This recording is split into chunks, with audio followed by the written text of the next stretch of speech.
Perfect. Okay. So, once again, can everyone see the screen? Yes. Yes. What does that like the prior 25 minutes didn't happen? So, what you'll notice, pretty drastic change to the UI overall. As far as workflow is concerned, what you're typically used to with these menu options, we've moved everything down to the left, so you should be able to find everything fine in terms of different pages uh, in your current license. We also rebranded VRM to Risk Navigator, a little bit more of a subjective type of a title, so that you'll be able to see the product name actually in the product now versus just the logo. So what you'll notice cosmetically black and grayscale, but how we got there is we have expanded quite a bit what you can do with your user profile settings. Typically, it was you could get, your display name and information about yourself in terms of, who you were in contacts and setting up any kind of authentication. The one thing we did add to this release was you can use an authenticator app now. So you'll just set that up through whatever authenticator app you're comfortable with. So to do multi-factor authentication, it's not just about texting, email links. You can use your authenticator app. Randy, is single sign-on with Azure Active Directory something that's going to be on a future Uh, release? we do that now. Oh, You can do that that. we have the ability to do SSO with our current license? Yeah. Oh, Yeah, there's a system setting for that to be able to connect your account login to Active Directory. are you able to post meeting if you have like a support doc for setting that up to send that to me? Because we'll definitely get that in place then. Let me grab a quick notes here.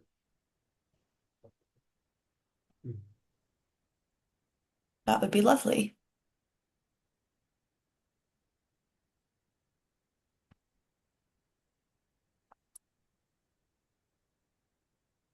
Okay. I'll make a Excellent. Thank you. note of that. Okay. So between that and MFA, it kind of gives you some mechanisms to do that. As well as one of the things you'll notice, black and white screen, black grayscale, you can set that. This is basically a dark mode. You can, if you're used to the white screen, like it, I like darker mode because it doesn't burn your eyes out as much as I'm on this app. But you just go into user settings. It's a personalization setting. You can set dark mode, and that'll turn everything to black and grayscale versus your white screens. Current page is your start page. And if there's a page you typically log into, whether it's a scan jobs or scan schedules or status or a particular dashboard, you can go to that page and then go to your profile and set that as your start page, and it'll be sticky and it'll log in there each time. Um, Automatic data selection. One of the things that I've always we've always had on the roadmap and never really got in until recently was the thought that there may be a particular data context that you want to see each time you log in. Instead of going to the data picker and selecting what's the current scan job or looking at a particular job and say, I want to pick the last two or whatever, is you can do that as a configuration setting for yourself. So if you say, look, when I log in, the first thing I want to do every morning is check the last scan that ran. Then you could say by default, every time I log in, give me the most recent scan.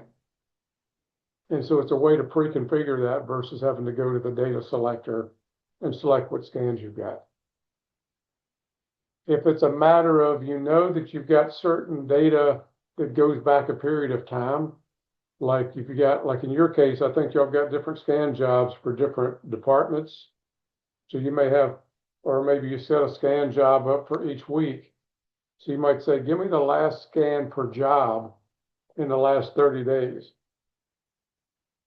And so by doing that, it would look at those 4 scan jobs and give you the latest scan that was run for each one of those. So that would be a way if you wanted to look at a consolidated list of maybe you've got scanned jobs as you set up for the first week, second week, third week, and fourth week, then you could make sure you get the most recent scan for those 4 jobs. All scans going back a particular period of time. I'm not sure how you're setting your jobs up, but maybe it's I'm doing things 30 days at a glance. So maybe each job I run at different times for different departments. So I may have 2 or 3 different scans each month for each one of those jobs. But I know over a 30-day period, I want to get a consolidation of all of those scans. So maybe I got 4 jobs and I've run 3 scans a piece or 4 scans a piece. So I could say, okay, we'll go back 30 days and give me all the scans going back the last 30 days. So it's just a little bit more granular control over how you see data when you first log in. Does that make sense? Yes, thank you. I just set mine to be the latest scan per job option. Yeah, that's what I was thinking. Now, one of the other options too is you can do that, but as well as setting context, say, if you and Tyler own different jobs, and maybe you're saying, look, there's a couple of jobs that I'm running myself that I own that I want to, when I see the most current jobs going back a period of time, but only for those jobs that I own. So it's a little bit more of a granular way to consolidate even farther. Some larger teams might have 4 or 5 different people that are running scans. And somebody says, look, I just want to see the most recent scan on the jobs that I own.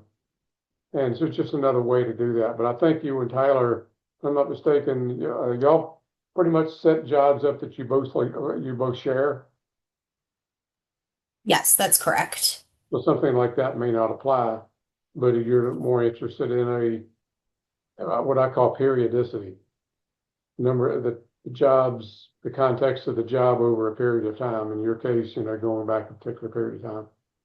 So between setting up multi-factor authentication, setting up the data context when you log in, as well as setting, what page do you want to load or, light and dark mode, it gives you some more granularity in your user profile when you log in. So that was in addition to some of the UI changes, those were some of the biggest changes functionality wise. So I thought I would highlight some of those.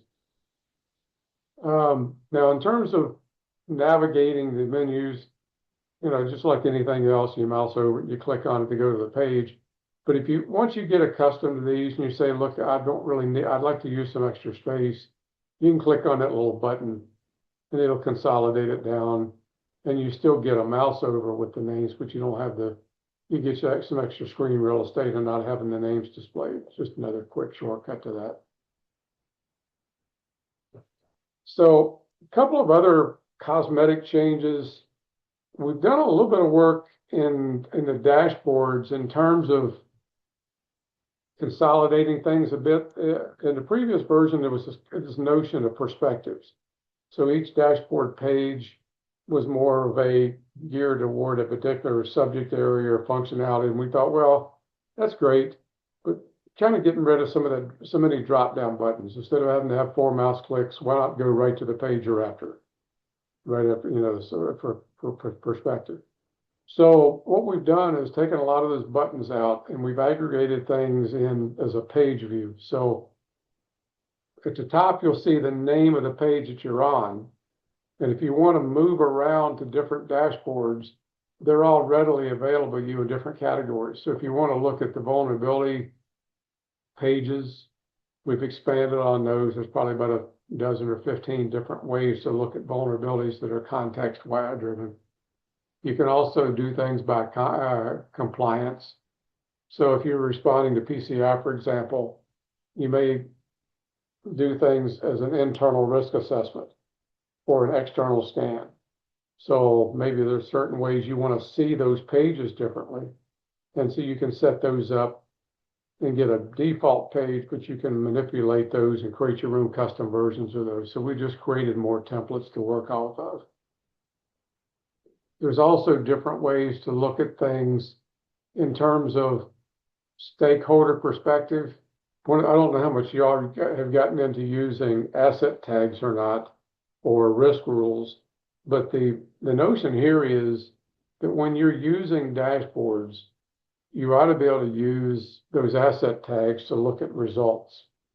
So in addition to things like what's my top 10 list in terms of top 10 most vulnerable hosts or host tag types, things like that, was what if I can, I'm assigning business tags to the way that I look at my data.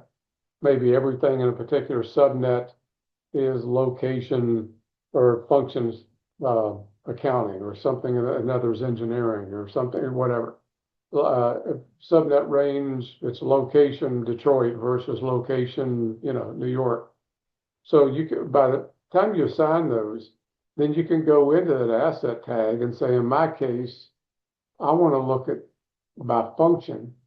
And when I apply that function, any assets that were assigned a function can be displayed in that panel. So in my case, I've set some things up beforehand, assigned certain assets that were managing a database versus Active Directory servers or DNS servers or admin sites, the student lab, things like that were things that I've associated with certain assets. So what'll happen is when you look at your vulnerability or risk or whatever, then now you can do things by business context. So when you're reporting up, you can say, okay, well, the DNS servers or the Active Directory servers have these vulnerabilities. So it's another way that to be able to present your data or prioritize based on business context, not just on CVSS scores. Does that make sense? Yes. Okay. So in addition to doing that in terms of giving you different ways to look at things, you can customize these any way you want to. So if you look at something, maybe you're looking at something about vulnerabilities and you're saying, okay, well, I like the fact that I can focus on the critical and high vulnerabilities as a point of focus. And you say, yeah, nice try, Saint, that's good, that's fair. But what I really would like to do, instead of just looking at things that CV by maybe vulnerable hosts, maybe I'll move some things around here a little bit and say that's fine. But what I really want to do, that gets me a little bit, but I want to go here and customize it even farther and grab a panel. And what I want to look at is the top 5 most exploitable hosts. And so what that tells me is out of CISA, what they do is they tell you what's known exploitable hosts, or something called key, the known exploited exploits. And so not only do I know these have exploits, they've been known to be exploitable in the wild. And so it's a little different level of threat intelligence. So I might be able to take that and say, okay, well, that's great, but that takes up more. I'd like to be expanded a little bit, so maybe I'll move that down here.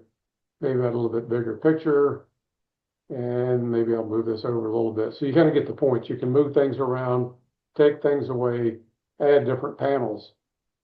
And then once you've done that, say, okay, well, I want to save that as my new way I look at the way I look at my vulnerability summary. So I can.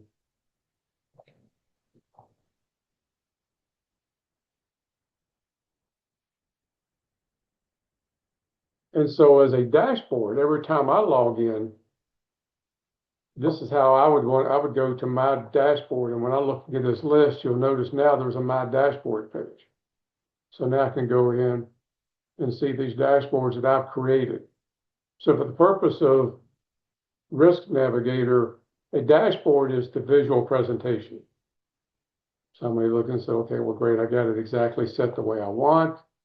Okay, well, I'll go over here and save that dashboard. That's made my little tweak to it. And anytime I go in, now I continue to change my data perspective if I want to. And that visual will stay the same.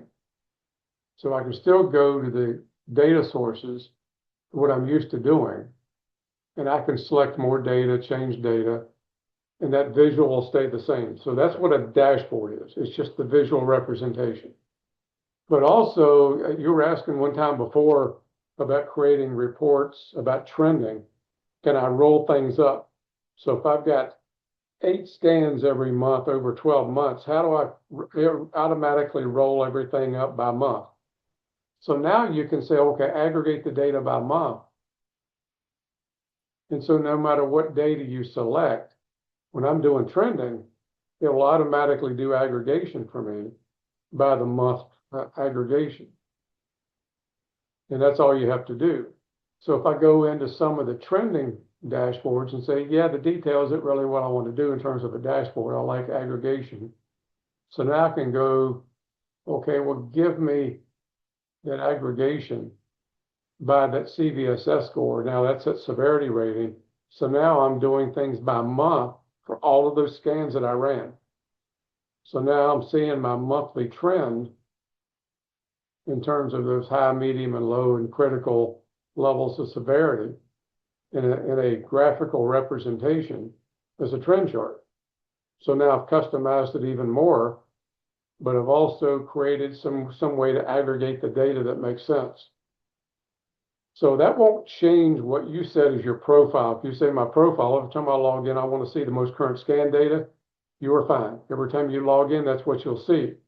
But it doesn't stop you from going in and doing dynamic changes and looking at new data and looking at it in different ways. It just means when you log in, it'll go back to that preset. I want to look at my most current data. So another way to look at this is we've changed some of the cosmetics. We've given you more visual ways to look at the data and change your context in terms of aggregation. But what if you want to say, I'd like to save not only the visual, but the data itself? Because every time I brief, I want to roll up this way for this particular data set. Because this was the data for maybe I did something to data sources for this list of data. It's separately maybe for some compliance scans. This is my day-to-day vulnerability scope. So I could go in and set this as a data view and say,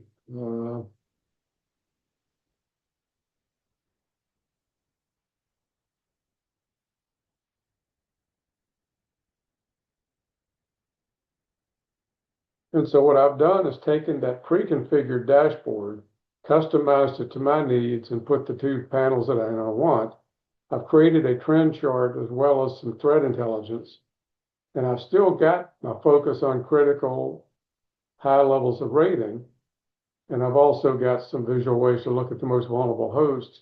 But now what I've done, if I go to my filters and say expand those filters out, now I'm able to see what data that I saved for that view. So I've got the visual representation from the default dashboard that I created for myself, the custom version, and I've pre-configured what data I want to see. So the big difference between a view and a dashboard is the dashboard is just the visual aesthetics. The view means the data comes along for the ride. So you might create a view that says, automatically give me the most current scan and save that. And so now what will combine is every time I log in, I see the most current scan in the customized data view that I've set, the customized database, the dashboard. So I know that's a lot to kind of throw at you, but what we're hoping is the goal is that if you want to brief, you and your team want to put together a set of ways you automatically brief management, then you can create your own version of default dashboards the way you want to present your findings to leadership. If there's certain ways that you automatically want to set up the data, so if I get rid of all this and say, look, really what it boils down to is these are the 2 vulnerability scans that I rely on the most. So what I want to do is I want to say, give me the most current scans out of that data set. So what I've done is by default, I want to see the most current scan data.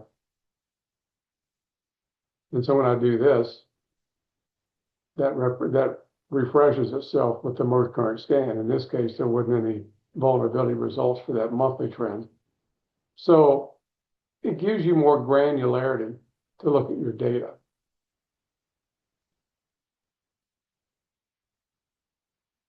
So in this case, maybe I'll select everything. That's a bit of an extreme case because y'all got a couple of years worth of data at this point. But I'm still consolidating by month. And now I can go back whatever period of time that means something to me in terms of presentation layer and say, look, okay, I've selected all the data that I want for those trends. I've got the way I want to present the data. Now I'll just save all those changes. And next month, I'll still get all that data. It's just the data will refresh with whatever the recent scans were. So does that make sense? Yes. I figure you'll have to play with it a while. If it's like me, it's a lot to, when somebody feeds me with a fire hose with 17 different screens, it'll take me a while to walk through it. Yeah, But I've been clicking around in our tenant as you've been talking, and I agree. I'm sure as we do some more building out of our own, I'm sure we will definitely have questions. that's usually the biggest thing is you get into a thing of, a lot of this stuff, it's the more you work with it, it's add on basis of knowledge for something you've done before. But it's really hard sometimes in a demo to try to show everybody everything they want, but at the same time, it can be overwhelming when you're trying to look at everything at one time. Now, as far as filters, these pretty much have work like anything you're used to in any kind of merchant site. You're seeing whatever data filters you've set in terms of data context or exclusions or asset tags. If you want to get rid of something, you just click on the X and it removes that from your filter. And if you're like me, sometimes especially if you're doing training and you got a lot of different jobs, you may end up with 4 rows of these and say, yeah, but I want to get some of my screens back, some of my screen real estate back. Then you can go into filters and say, okay, we'll collapse those down. And that way I've only got 1 row of my filters instead of maybe 4 or 5 rows of it, or I can just hide them all together and give me a little bit more screen real estate. So a way to be able to do that in terms of using the dashboards for more than just, a way to look at a pie chart or a bar chart is a way to set this up to be able to illustrate how you, excuse me, how you brief the leadership. Let me get some water. No problem.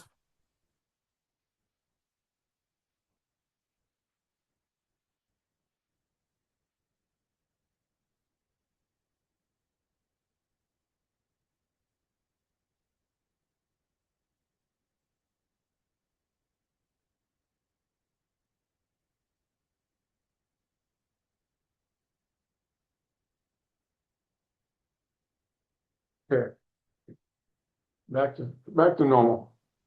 So every one of these data points are hyperlinks, so you can drill into these a little bit more, and at least get to the underlying data. And the biggest, and you can, I think, as you've probably seen in the other versions of the tables, you can still get to your select columns and customize how you want to see the data. Not sure how much of this y'all have had a chance to do yet, but there's still ways to go in and be able to customize the presentation of what you're seeing, even in the drill downs. Of course, everything is hyperlinked. So the more you get into the risk side of this, instead of just looking at things by the CVSS scores, you'll be able to use those asset tags to look at things by location or function or ownership or whatever, however you want to brief your leadership. And then there's ways to add those additional columns in. We talked earlier about those asset tags. So, maybe I've got something by location that I want to add to this context. And then I can grab this and move it up because I want my default way of looking at this data by location. And function is an asset tag we created, so we'll move this up. And maybe host name isn't so important, and I'll pull that out and maybe, let's just leave it at that for now. And so now when you're looking at things, you're looking at things by business context, the location, the function. So now I'm looking at the criticality, the vulnerability, and the type of vulnerability in the host. by context in terms of location or however you choose to set your data up. Okay, let's see.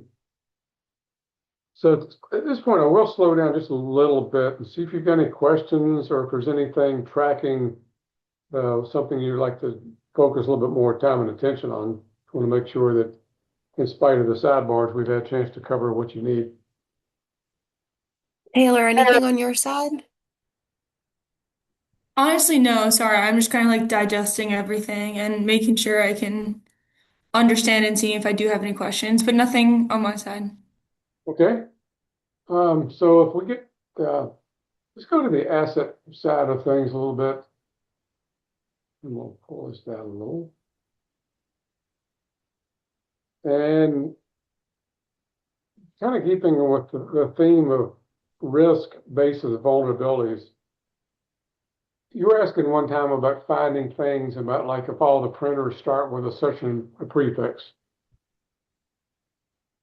And so if I went to my asset list and said, okay, well, let's just look at the 192.168 values and say everything that ended with 17 are my printers.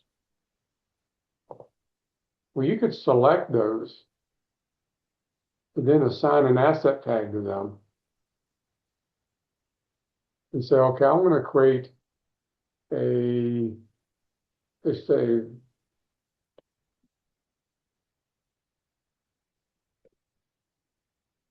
call it device type printer. And I'll save this. And so now what I've done is grab the assets that started with that IP address.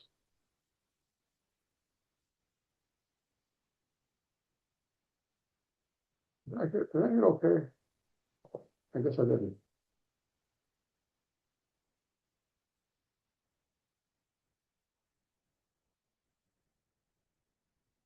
I guess I did.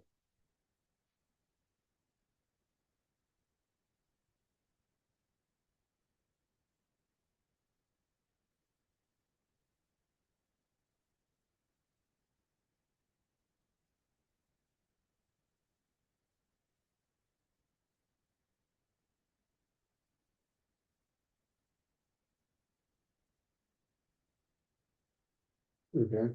So if we look at our tag column, you'll notice now we got a device type equals printer.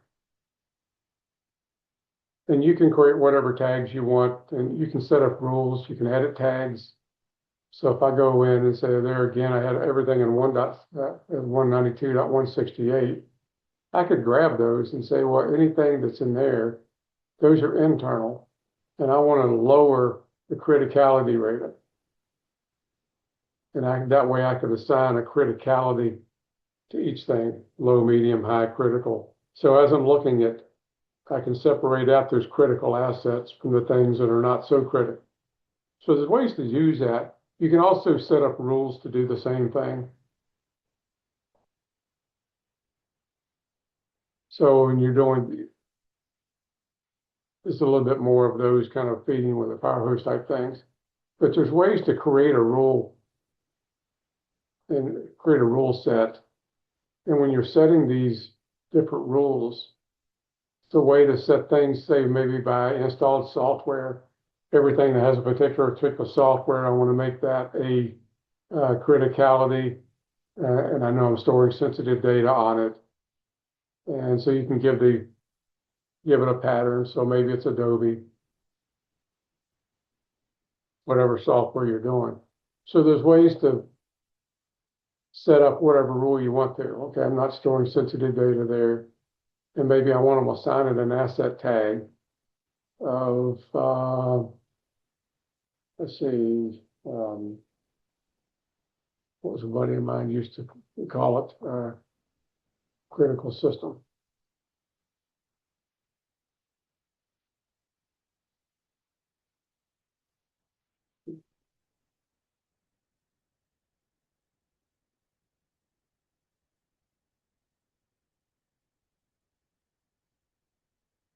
So what a rule might do is says, okay, if it meets this rule set, it's got this installed software. I want to make that asset a critical asset. It's not internet facing, no sensitive data, but I want to assign the compliance tag, a PCI. I want to make this say the critical system is related to e-commerce. And when I save that, that's a rule. And then when I apply that rule, it'll go through everything in the system that says, if it meets these specifications, I'm going to assign these asset tags to it. So you don't have to worry about if something comes on later. So maybe a new asset comes online and you didn't know it was out there. But once our system picks it up, if it meets that rule set, it'll assign that asset tag to it. So there's ways to create rules to assign asset tags. You can certainly assign them manual. And you can certainly do it, point and click one at a time like we just did here, where you're creating something and you're assigning tags manually for a given asset.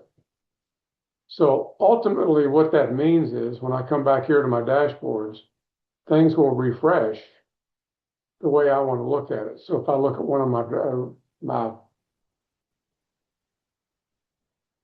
default risk dashboards, now that I'm able to, now I'll see that critical asset would be assigned as part of the data that I'm aggregating. So maybe for a risk posture, or if I'm looking at my asset tags, and what did we call that thing? Critical system. So at that particular time, no assets that got scanned in that scan were assigned to that tag.